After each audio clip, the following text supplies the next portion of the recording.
Boa tarde, meus amigos, boa noite. Que Jesus abençoe e inspire a todos nós. É uma imensa alegria estarmos aqui mais uma vez reunidos para o nosso estudo do livro Calma. Hoje, concluindo esse ciclo de estudos, de reflexões. Por 32 semanas estivemos aí juntos, 33 considerando o prefácio, estivemos aí juntos, refletindo, aprendendo com Emmanuel e esperamos, consolidando um pouco mais em nós a calma, a serenidade, a harmonia interior de que todos precisamos para seguir na caminhada vida fora. Então a gente agradece o carinho de todos vocês que nos acompanharam nessa jornada. Não poderia deixar aqui de agradecer à Rede Amigo Espírita por essa parceria com o NEP Paulo de Tarso, na figura do querido amigo Zé Aparecido, que tem se dedicado tanto à tarefa da divulgação espírita. Fica aqui o nosso abraço e os nossos votos de muito êxito no trabalho que ele vem realizando. E agradecer a cada um de vocês, amigos, que estiveram aí conosco. A Isabel Ribeiro está aqui já hoje, lá de Portugal, do Alentejo. Um fraterno abraço, minha amiga. Cruzando aí o Oceano Atlântico. Um abraço também aqui para a Jane e para o Aimoré, lá de São Pedro da Aldeia, no Rio de Janeiro. Para a Elísia Rocha, lá da Bahia. A Sinara Martins, também um abraço. Fábio Davidson. A Beatriz Palhas, a Ermelinda Silva, o Tiago Pacheco, lá de Curitiba, a Ana Lúcia Gouveia, lá de Goiás, a Patrícia Demar, querida amiga que esteve conosco aí ao longo de toda a série, um abraço, o Márcio da Silva, lá de Paracatu também, sempre conosco, a Ivane Poletti, de Diamantina, a Juliana Cerqueira, a Paula Moraes, o João Zamperlini, enfim, a todos vocês, muita luz, muita paz, é o que nós desejamos a partir das sementes que foram recolhidas por todos nós ao longo desses meses aí de estudo e reflexão. O Fábio nos pergunta aqui se continuaremos com uma outra obra, uma outra série. Infelizmente, o tempo não nos permite dar continuidade com essa série às quartas-feiras, mas seguiremos lá no canal do NEP Paulo de Tarso com a série do livro Caminho, Verdade e Vida, às terças e quintas, e mais adiante, em janeiro, retomamos a série de estudos do livro Depois da Morte, de Leon Denis. Então fica aí o convite para aqueles que quiserem seguir no estudo aí conosco, nós estaremos com essas duas séries. Mas hoje, então, como conversamos aqui, como apresentamos no início, vamos para o último capítulo da obra, o capítulo 32, intitulado Petição e Resposta. É importante a gente considerar aqui o título, como nós sempre fazemos, Petição e Resposta. Ou seja, vamos conversar um pouco sobre essa nossa relação com o mais alto, não só através da prece considerada formalmente aí, mas tudo que nós estamos desejando, tudo aquilo que são sonhos, são projetos em nós, em nosso coração, em nossa mente, são espécies de petições à vida. E a vida vai nos respondendo segundo o que buscamos, mas também, e sobretudo, segundo o que nós precisamos. De modo que a resposta às nossas petições nem sempre será idêntica à que esperávamos. Nem sempre será aquela que nós mais gostaríamos, mas será certamente a consequência natural do que temos feito e também, graças à misericórdia divina e à tutela dos bons espíritos em nossa vida, será essa resposta aquilo que nós precisamos, porque o alto também vai conjugando experiências, vai conjugando circunstâncias segundo as nossas necessidades evolutivas. Então, petição e resposta é mais ou menos o pedir e obtereis de que Jesus nos fala, só que é preciso refletir no que vamos obtendo. Nem sempre, como dizíamos, tudo o que desejaríamos. Aliás, o universo seria um caos se todos os nossos pedidos fossem atendidos ipsis literis, ou de maneira idêntica às solicitações. Existem leis, existe o amparo, a coordenação do mais alto nas trajetórias, nos destinos das criaturas. Claro que cada indivíduo é o principal artífice do seu destino, mas nós, espíritos imperfeitos, laboramos ainda dentro de planos limitados do livre-arbítrio. Nós temos um livre-arbítrio, mas não temos a plena liberdade ainda porque não somos espíritos puros. Então existe também uma coordenação, existem leis que vão nos tutelando, evitando que geremos grandes prejuízos a nós mesmos, bem como a outros indivíduos. Permite uma certa margem de atuação, mas existe também determinadas leis que são as nossas tutoras, bem como a própria influência dos espíritos em nos auxiliando no processo evolutivo.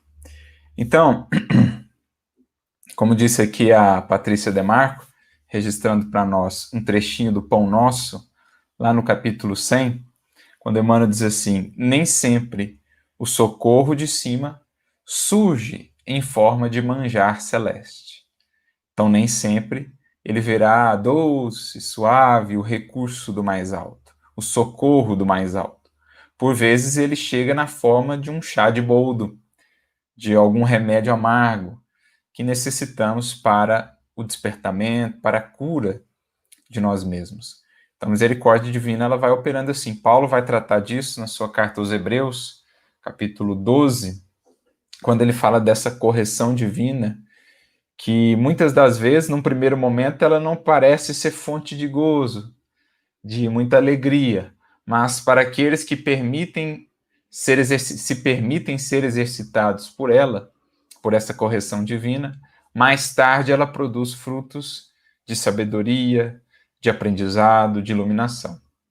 Então é preciso saibamos fazer essa leitura também das respostas do mais alto às nossas petições, porque muitas vezes nos sentimos abandonados, desamparados, o alto não nos ampara, esqueceram de nós, quando em verdade a resposta já veio, está diante de nós, muitas vezes na forma daquele problema, daquele desafio, daquela dificuldade que a gente não tem conseguido ler com clareza. Daí a importância da oração, daí a importância do autoconhecimento, porque acendendo luz interior, a criatura vai projetando luz exterior, vai projetando luz para a vida exterior, para as circunstâncias que a cercam. E ela consegue, então, ver com mais clareza, como o cego de Jericó. Senhor, Senhor, que eu veja. Essa é a proposta. E o Emmanuel começa o texto, então, dizendo o seguinte para nós: quando te dirijas à divina providência, rogando algo, não te permitas o mergulho na aflição improdutiva, capaz de conturbar-te o ambiente, retardando a concessão que desejas. Então, muito interessante esse primeiro parágrafo. Ele me lembra um outro texto de Emmanuel, no livro Encontro Marcado, capítulo 42, intitulado Aflição Vazia, porque aqui Emmanuel usa o termo aflição improdutiva, porque há sofrer e há sofrer, há bem e mal sofrer. Não é o que nós aprendemos lá no Evangelho segundo o Espiritismo, capítulo 5, item 18, o bem e o mal sofrer? Pois então, as experiências difíceis da nossa vida, elas podem ser configuradas segundo a nossa postura de humildade, de resignação, de paciência, ou de revolta, de lamúria, de rebelião, de cristalização. Uma mesma experiência exterior pode se configurar um degrau de ascensão, um cadinho de depuração para o espírito, ou uma teia em que ele se prende ainda mais, uma algema em que ele se escraviza ainda mais às dores e às sombras, segundo a postura que o espírito adota perante o sofrimento. A gente vê isso lá no livro No Mundo Maior, na fala de Cipriana, no capítulo 5 do livro No Mundo Maior. Ela fala que o martírio ou o sofrimento é um problema de origem divina, porque diante dele nós estamos como que numa encruzilhada. Ela diz que são dois os caminhos primordiais. Ou o indivíduo extrai daquela experiência o óleo da paciência, com que acende ainda mais luz por dentro, ou ele retira dali os acúlios, os espinhos da revolta, com que se despenha no precipício ainda mais profundo. Então, é uma escolha o bem e o mal sofrer. E é nesse sentido que Jesus, então, numa das bem-aventuranças, destaca ali os aflitos, bem-aventurados os aflitos. Mas não são todos os aflitos que são bem-aventurados. Como o Espírito mesmo vai dizer nesse texto que nós mencionamos agora, do Evangelho segundo o Espiritismo. A aflição por si, o sofrer por si, não é garantia de bem-aventurança, de melhoria, de renovação. Mas sim, a depender da postura do Espírito, é que esse sofrimento, essa dificuldade, essa aflição se converte em um recurso renovador, purificador do espírito. Então, existe aflição produtiva e aflição improdutiva, recorrendo aqui ao termo de Emmanuel. Existe aflição vazia e existe aflição que preenche, que planifica. Então, é a visão, é a postura com que nós adentramos na experiência. Quando a gente cai nessa aflição improdutiva, é interessante, o verbo que ele utiliza aqui é um mergulho. Na verdade, aqui, né, um substantivo também. Quando a gente mergulha nessa aflição improdutiva, a gente como que está cercado. A gente entra numa caverna, vamos dizer assim. A gente entra dentro de uma concha. Nós nos fechamos. Como alguém que mergulhasse muito fundo e a luz ali não mais chegasse. Assim é quando a gente vê aqueles vídeos, né, de mergulhos profundos, a luz do sol ela alcança até uma determinada profundidade. Dali por diante ela começa a ser cada vez mais escassa e nas grandes profundidades é tudo escuro, completamente escuro. Assim acontece muitas vezes conosco. Nós mergulhamos tão fundo nas lamentações, na revolta, na ansiedade, na aflição diante de alguma coisa que aconteceu ou que nem aconteceu ainda e que a gente já está projetando. A gente mergulha tão fundo nisso que nós ficamos ali lacrados. Ficamos inacessíveis à inspiração do alto. A gente aprende com Kardec, por exemplo, no livro A Gênese, capítulo 14, em que ele trata dos fluidos, que os nossos pensamentos influenciam nos fluidos ao nosso redor. Tanto nos fluidos que formam o nosso próprio perispírito, como nos fluidos que estão ao nosso redor, de modo que cada um de nós tem uma atmosfera fluídica, Kardec vai dizer, uma psicosfera. Acontece que o indivíduo, às vezes, está cultivando tanta aflição internamente, tanta revolta, tanto desespero, não para fazer uma prece, não busca ocupar a mente com algo luminoso, que o tire daquela faixa, que lhe renova os pensamentos, ele entra nesse estágio e esses pensamentos sombrios vão criando uma atmosfera sombria ao seu redor. E ele fica ali, hermeticamente fechado. Por mais que a espiritualidade queira ampará-lo por meio das inspirações, porque é a principal maneira pela qual eles nos auxiliam, os espíritos benfeitores, pelas inspirações, semeando pensamentos novos, a gente está tão fechado nisso que, como ele diz aqui, o nosso ambiente fica conturbado e isso dificulta a concessão que desejas. Ou seja, o auxílio se torna mais difícil porque nós não estamos nos ajudando. Nós não estamos abertos a corrigir rotas, a modificar posturas, a receber uma resposta diferente daquela que desejávamos. Quando a gente entra nessas posturas de fixação, de cristalização, muito difícil se torna o trabalho da espiritualidade. É o que Kardec vai nos dizer. Ajuda-te, que o céu te ajudará. Quando ele fala do buscar e achareis, no capítulo 25, por exemplo, também no pedi e obtereis, no capítulo 27, mas especialmente ali no 25, buscai e achareis, mas é preciso que nós nos ajudemos para que o alto nos possa ajudar. Quando a gente se desajuda, quando eu me cristalizo numa posição, Os espíritos não podem violentar a minha consciência para me tirar ali daquele lugar. Não podem fazer por mim o que me compete. Então é muito importante isso. Momentos de aflição são inevitáveis na vida. Ninguém passará pela experiência terrestre incólume, sem dificuldades, sem desafios. Não nos enganemos com as aparências. Há muitas aflições nos palácios, nas mansões, nos cargos de poder, há imensas aflições, como existem as aflições nas pequeninas casas, nas mais singelas moradas.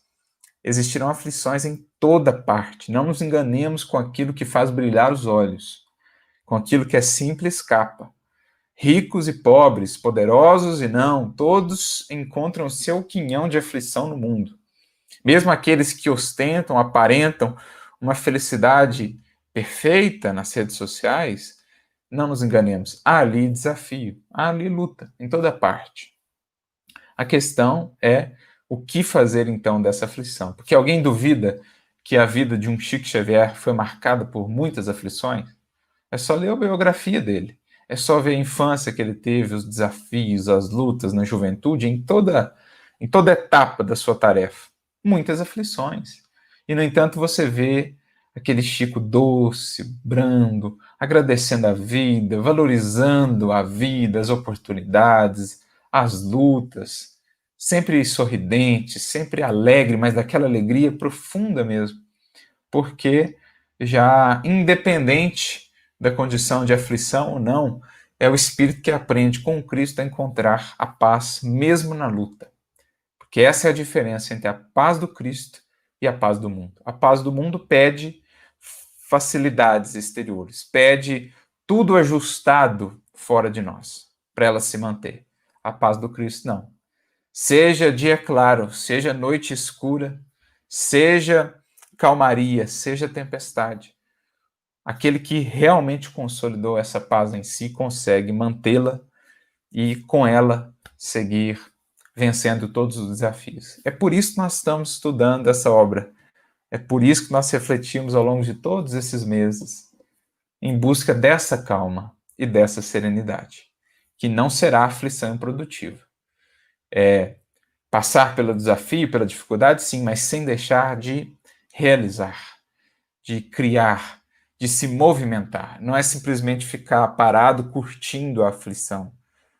Isso não é resignação. Resignação é fazer quanto esteja ao nosso alcance e aceitar com paciência se a circunstância ainda não se modificou. Isso é resignação, não é inatividade, inércia, ócio. Não.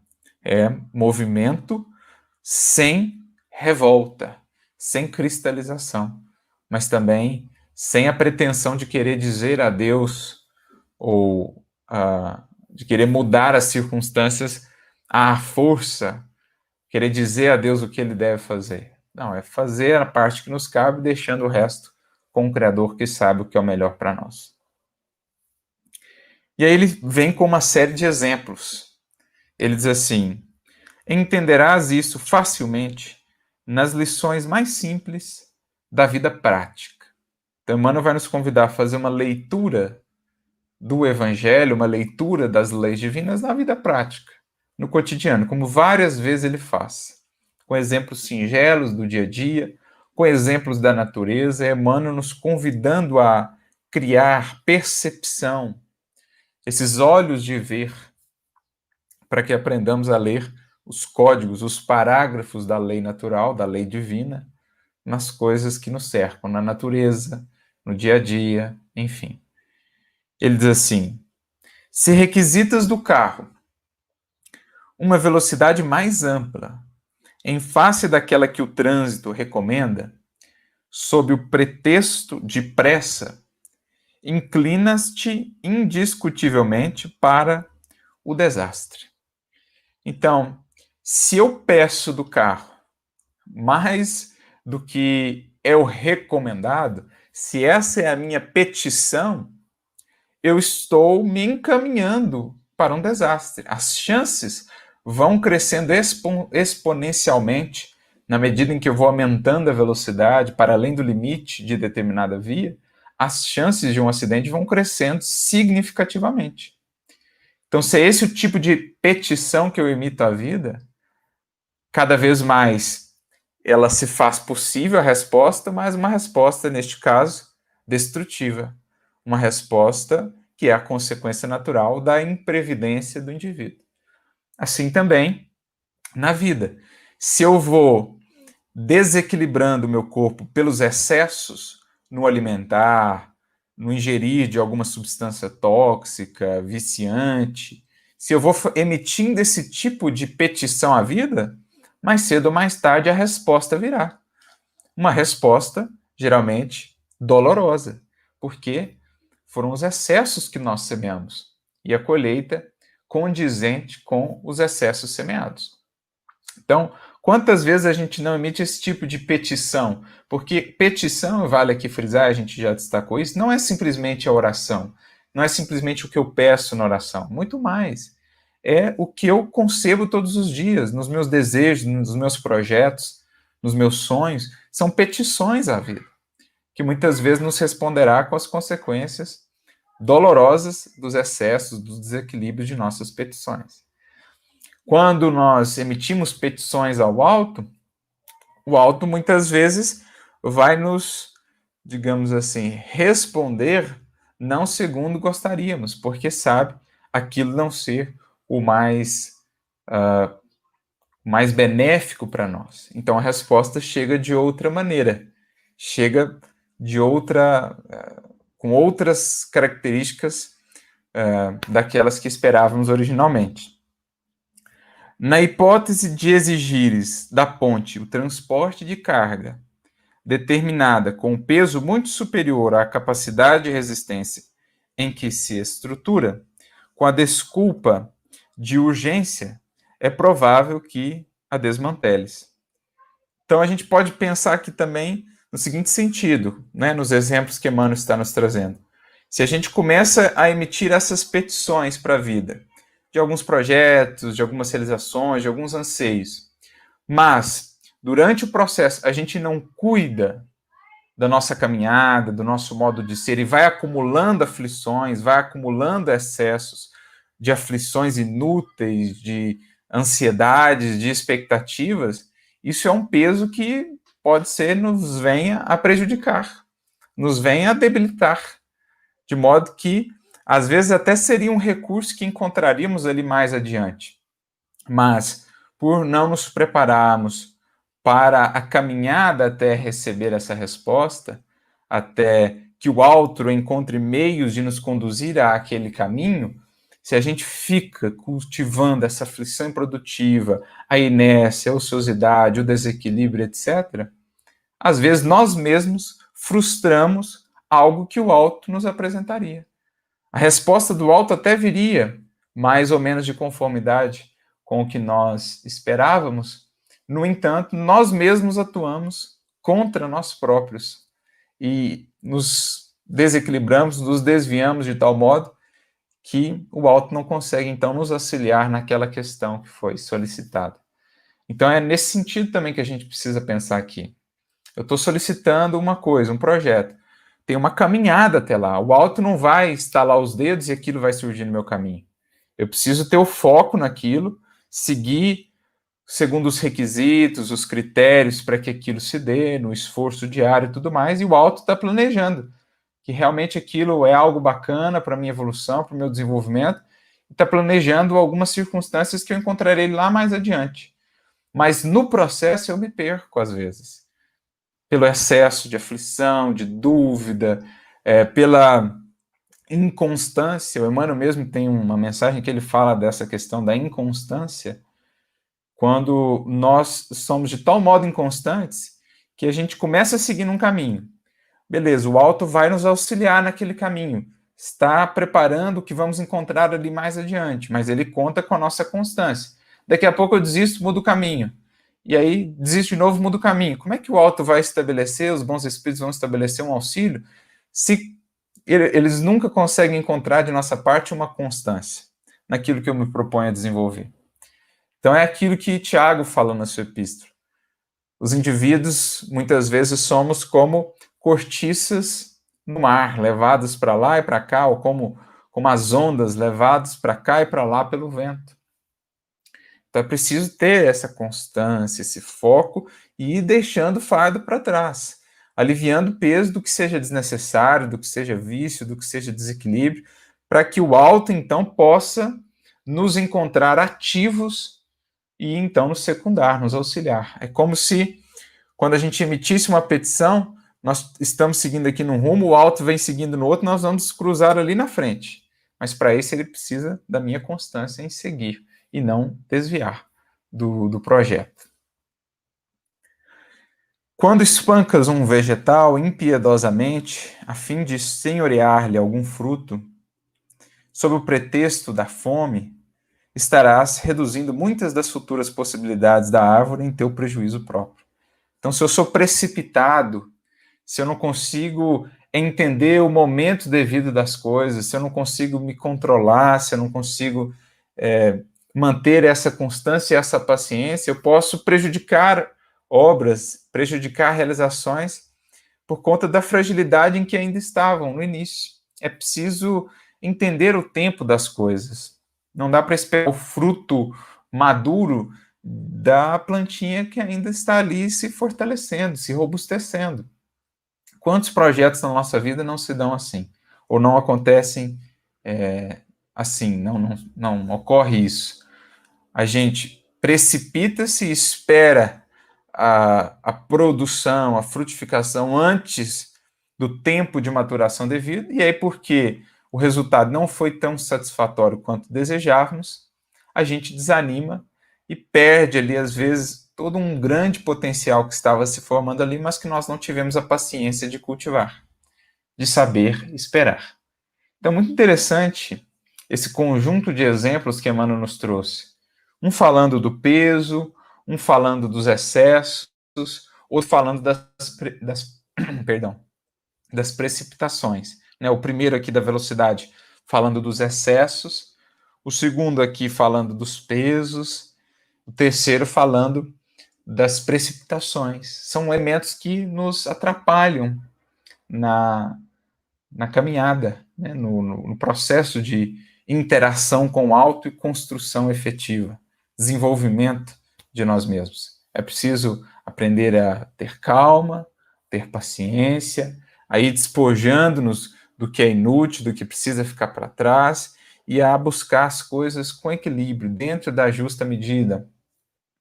Não ir com muita sede ao pote, nem também com lentidão. Não nos excedermos, buscarmos a justa medida, nem para mais, nem para menos, fazendo o nosso máximo, é claro, mas também não nos excedendo nessa precipitação, nesse anseio afoito que acaba prejudicando também. Em te debruçando num poço, agitando-lhe o fundo com a desculpa da sede, unicamente lhe turvas o líquido, tornando-o inadequado à própria saúde. Então, mais um exemplo. Eu preciso saber ajustar as coisas. Ir com calma, com graduação, porque se eu já vou com toda a sede ao poço, passo a mão lá no fundo, sobe o barro, eu não consigo nem tomar da água. Enquanto se eu vou ali primeiro na superfície, tomo um primeiro gole, depois tal, aí eu consigo beber do poço sem prejudicar a água. É uma questão de tempo, de graduação, mas também de movimento, e não de inércia e inação. Percebe como é um ajuste fino a nossa interação com o mundo espiritual? Porque eu posso fazer a petição e ficar lá parado, indefinidamente esperando que eles venham ao meu encontro. Quando eles estão me esperando, encontrar lá na frente. Mas como eu não estou caminhando, o encontro não se faz possível. Ou eu posso fazer petição e ficar desesperado, afoito, quero um negócio para amanhã. Como não vem, eu desespero e mudo de rota, desanimo, e aí os espíritos ainda não puderam expressar esse auxílio. Então é a justa medida que a gente precisa encontrar. Em teus requerimentos à vida maior, formula-os com cuidado e continua no trabalho que o mundo te conferiu, esperando pela manifestação do poder divino através das circunstâncias do caminho em que te encontras. Então, é o que nós falávamos agora. Toda petição ela tem um tempo de gestação. Primeiro que a gente tem que estar disposto a receber a resposta, não nem sempre conforme nós esperávamos. Precisamos estar dispostos a isso. E atentos para fazer a leitura devida das circunstâncias para ver que a resposta veio diferente. Segundo, nós precisamos ter calma e paciência, que é o período de gestação desse auxílio, mas também essa esperança, essa paciência, essa calma não pode significar ociosidade, inércia, ficar indefinidamente esperando. Então, são esses os elementos que a gente precisa conjugar aqui, que o Emmanuel está dizendo. É descobrir esse tempo das coisas, saber aguardá-lo e direcionar-se a ele, caminhar no sentido dessa realização. Que é o que o Fábio lembrou aqui para nós, inclusive, o bonito trecho do Eclesiastes, muito conhecido, né, o capítulo 3 do Eclesiastes. Tudo tem o seu tempo determinado e há tempo para todo propósito debaixo do céu. A gente, na vida, ganhar experiência é aprender a fazer essa leitura do tempo das coisas, que é aquela expressão no Evangelho, em grego, kairos. Nós temos duas expressões principais para tempo. Uma é cronos, no grego, de onde vem cronologia, cronológico, cronômetro. Então, é o tempo corrido, é o tempo quantitativo. E a outra é kairos, que é esse tempo divino, a oportunidade, o momento, a ocasião. Então, o sentido qualitativo do tempo. É isso que está sendo dito aqui em Eclesiastes. Há tempo para toda coisa. É o tempo divino das coisas. Então, eu iniciei um projeto hoje e ele é uma petição que eu emito para a vida, para o mais alto. Eu preciso estar disposto a viver o tempo desse projeto, para que a resposta do alto se manifeste. Pode ser que a resposta seja o não sucesso daquilo, mas não por conta da minha inação, da minha inércia. É porque não deu certo mesmo. Então era a resposta do alto. Olha, não era por aí, vamos tentar um outro caminho. E a gente está aberto a essa mudança. E pode ser que a resposta seja uma aprovação. A gente começa, vai com paciência. Daqui a pouco a coisa começa a fluir, a florescer, porque a gente encontrou ali um veio, e o auxílio do alto veio nos secundar os esforços. Então é o tempo de cada coisa. Por isso Emmanuel diz, formula com cuidado, então medita no tipo de petição, no tipo de busca do seu coração, porque onde está o teu tesouro, estará o teu coração. Segundo o que você elege como tesouro do seu coração, é isso que você vai encontrar na vida. A liberdade ou a algema, de acordo com aquilo que você vinculou ao seu coração, ou vinculou o seu coração àquilo. Você pode vincular o seu coração àquilo que é transcendente, sublime, os valores do espírito. Então, o seu coração vai te alçar a planos mais elevados. Agora, você pode vincular, escravizar o seu coração às paixões, aos vícios, ao que é mesquinho, ao que é egoísta, ao que é material apenas, e aí você algema o seu coração e fica preso à materialidade. Então, é preciso pensar, refletir com calma o que estamos buscando na vida, como diz Jesus, na sua pergunta inesquecível, o que buscais? Para que, emitido esse propósito, que mais uma vez frisamos, não é só pela oração, pela palavra, é pelos desejos, pelos pensamentos, pelos ideais, nós venhamos a encontrar, ao longo do caminho, a manifestação do poder divino, através das circunstâncias que vão se encaixando, de uma pessoa que nos cruza os caminhos e vem secundar aquilo que nós estamos realizando, através das coisas que não dão certo, nos convidando a modificar caminhos. Mas é o que ele diz, emite com cuidado essa petição, seus requerimentos, e continua trabalhando. Segue fazendo, para que o alto mesmo encontre circunstâncias e meios de te dar a resposta, de te orientar a partir do que você está fazendo. E ele faz isso, sobretudo, pelas circunstâncias. Deus responde às criaturas por meio das próprias criaturas e das circunstâncias em que nós nos vemos, que vão surgindo no caminho. É preciso fazermos uma leitura.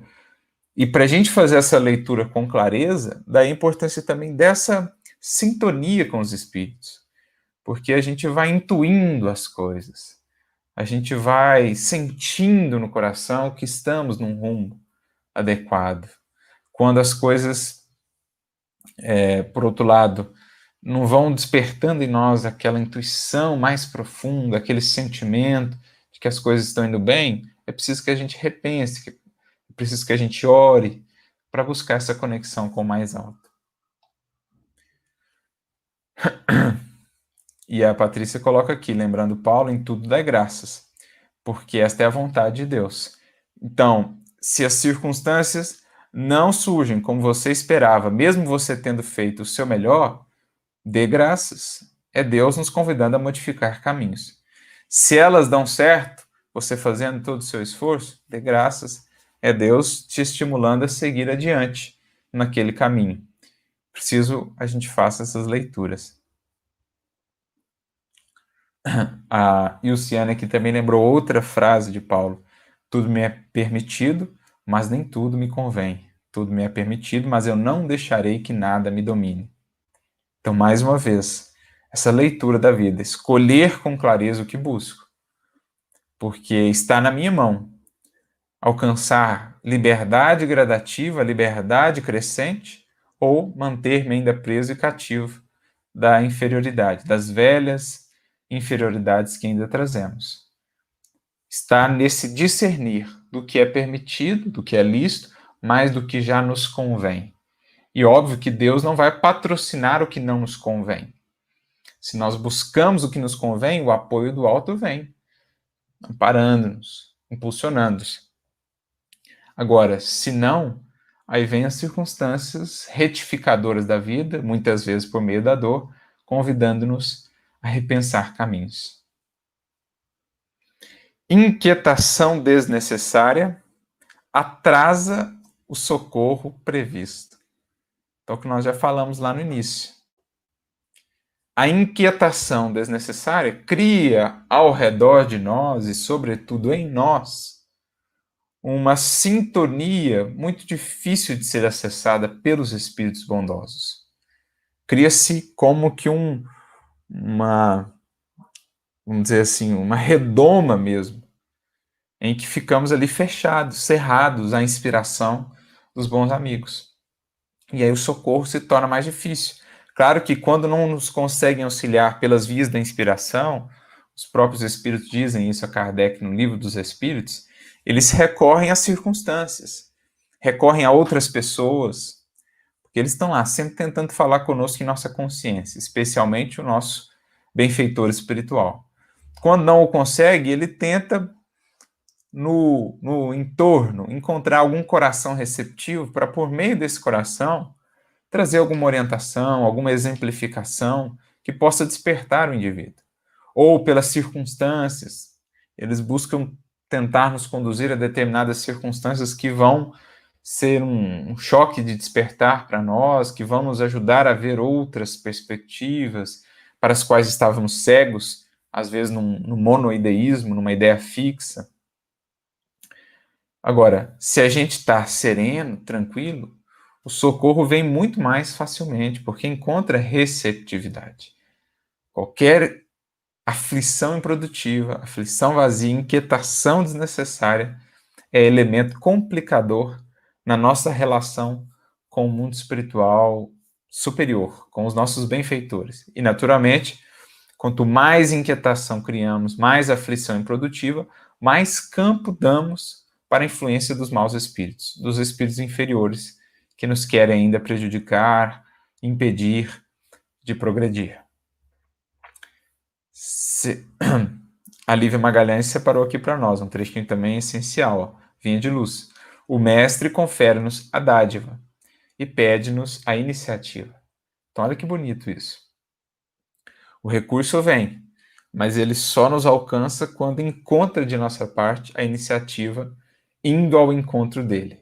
Então, é como dois caminhos mesmo que vão se cruzar em algum momento. A dádiva está vindo aqui e a iniciativa tem de estar caminhando aqui, para que elas, então, em determinado momento, se fundam e o progresso, a realização possa se dar. Sejam quais forem os obstáculos que te surjam à frente, na expectativa do apoio que solicitas dos céus, não desesperes e nem esmoreças. Então, nem desanime, nem deixe de caminhar, segue realizando, segue fazendo, busca forças na oração, busca forças nos amigos, busca força em Cristo. Tudo posso naquele que me fortalece, já dizia o apóstolo Paulo, e não se desesperes. Renova o teu mundo interior, não deixa a aflição criar morada fixa aí dentro. Busca o consolo, busca a fé, que é a nossa sustentação moral diante das aflições. Me lembro do texto de Santo Agostinho no Evangelho segundo o Espiritismo, capítulo 5, o mal e o remédio, quando ele diz que o melhor remédio diante do mal, no sentido de diante das lutas, é o da fé, dessa confiança que não nos permite, portanto, desesperar. Podemos estar aflitos, mas desesperados, desesperançados, jamais. E mesmo a aflição não será perene. A gente lida com ela, contorna ela, segue com ela, apesar dela, mas segue. E na caminhada vamos encontrando o alívio, vamos encontrando a luz que faltava. Porque Jesus nos dirá: quem me segue não anda em treva. Pelo contrário, terá a luz da vida. A luz da vida àquele que segue com Cristo. Se a resposta do mais alto aos pedidos que fizeste parece demorar excessivamente, é que a tua rogativa, de certo, reclama análises mais profundas, a fim de que futuramente não te voltes contra as leis da vida, alegando haver caído na imprevidência que terá nascido de ti mesmo e não do Senhor, que sabiamente nos reserva sempre o melhor. Então, os espíritos têm lá os seus meios de analisar as nossas necessidades evolutivas para ver o que de fato precisamos. E eles não são levianos, imprudentes de aprovarem determinadas concessões que depois poderão ser utilizadas por nós como falsas justificativas ou escusas para as nossas quedas, para os nossos desvios, porque isso jamais virá do alto. Jamais virá do alto algo que nos possa fazer cair. Pode vir dos espíritos que nos tentam, que querem nos influenciar, mas do alto vem sempre os recursos de que precisamos.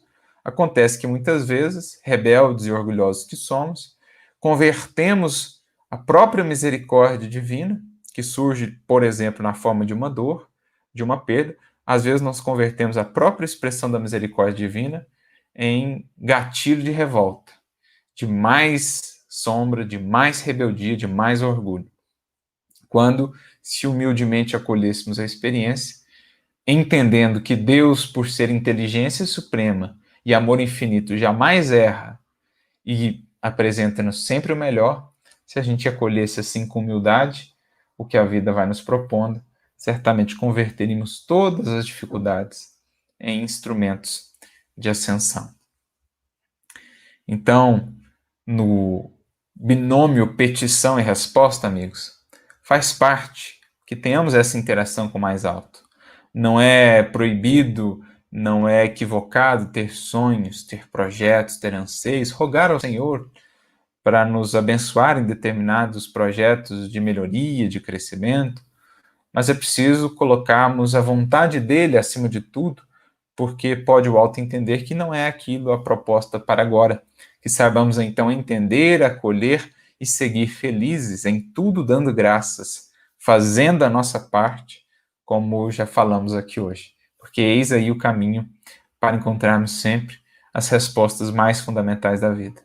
Porque se as perguntas são muitas, as respostas estarão todas em Deus, em Jesus, que o representa aqui para nós na Terra, buscando o reino de Deus e a sua justiça, como diz o mestre, ou seja, fazendo o que está ao nosso alcance, com um compromisso com a lei divina, tudo mais nos será acrescentado no devido tempo das coisas, no devido tempo de cada coisa. Beleza, meus amigos? Eram essas, então, as nossas reflexões finais, conclusivas aqui do livro Calma. Como diz aqui a Patrícia, trazendo um fecho aqui bem bacana para nós, a Fonte Viva, capítulo 50, centralizemos as nossas energias em Jesus e caminhemos para diante. Ninguém progride sem renovar-se. Então, o que acabamos de falar, buscai o reino de Deus e a sua justiça, e tudo mais lhe será acrescentado. Porque nesse buscar do reino e a justiça, estamos renovando-nos, estamos centralizando as nossas energias em Jesus, no Evangelho, e então o caminho vai se abrindo. Quem caminha com Cristo terá a luz da vida. Vamos ver aqui se temos mais alguma pergunta, alguma consideração. Aqui a Paula Moraes faz uma bela síntese para nós. Todo aquele que pleiteie algo, há que fazer a sua parte, a fim de assimilar, quanto possível, a resposta da providência através de pessoas e circunstâncias. Excelente síntese, Paulo.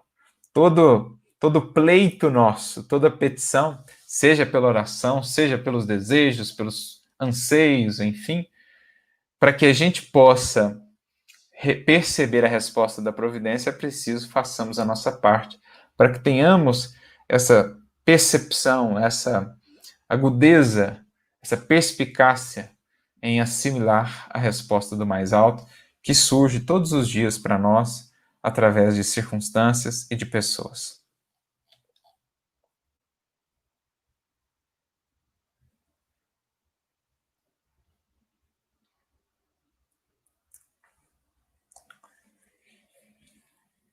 Ter fé, diz aqui o Fábio Davidson, resgatando para nós a questão 354 do livro Consolador. Ter fé é guardar no coração a luminosa certeza em Deus, certeza que ultrapassou o âmbito da crença religiosa. Fé, portanto, que vai muito além de crença, que já se estabelece como confiança, como certeza, que nasce apenas de uma consciência tranquila no cumprimento dos seus deveres. Paulo tem uma frase que nos diz que o mistério da fé é guardado numa consciência pura. Então, para que a fé se acrisole, se afirme em nós, precisamos ter a consciência pura, que é o seu nascedouro, que é o seu elemento gerador. Então, por isso a importância de fazer a nossa parte na construção dessa confiança que não se abala, que não desespera, que pode sofrer os arranhões, pode sofrer aí os embates da vida, mas que se mantém firme e focada no caminho a percorrer. Essa é a ideia de Paulo, muito presente nas cartas de Paulo, do justo que viverá pela fé. A fé é a luz da sua caminhada. Não caminhamos por olhos, por visão, diz ele, mas por fé, nesse sentido da fé como fidelidade. Bem, meus amigos, então é isso. Mais uma vez, eu gostaria de agradecer a todos vocês que nos acompanharam aqui, tanto pela Rede Amigo Espírita, como também os que acompanharam depois nos episódios gravados, que foram colocados também no NEP Paulo de Tarso. O nosso fraterno abraço a todos, os votos de que possam, cada um de vocês, estabelecer essa calma, essa serenidade no coração. Gostaria também de agradecer o nosso querido amigo Zé Aparecido, mais uma vez, e rogar a Jesus que abençoe, que ampare, que inspire a cada um na grande jornada da vida. Que consigamos construir essa calma em nós, esse espelho límpido em nosso coração, esse lago límpido, esse espelho polido em nosso coração, em nossa mente, a fim de que a luz de Jesus, a luz de Deus, possa então brilhar em nossos caminhos, com mais potência, com mais beleza, abrindo-nos horizontes infinitos dentro da grandeza da criação. Um fraterno abraço para todos, nos vemos por aí nas demais séries que vamos conduzindo. Muita paz e muita luz no coração de cada um de vocês. Fiquem com Deus.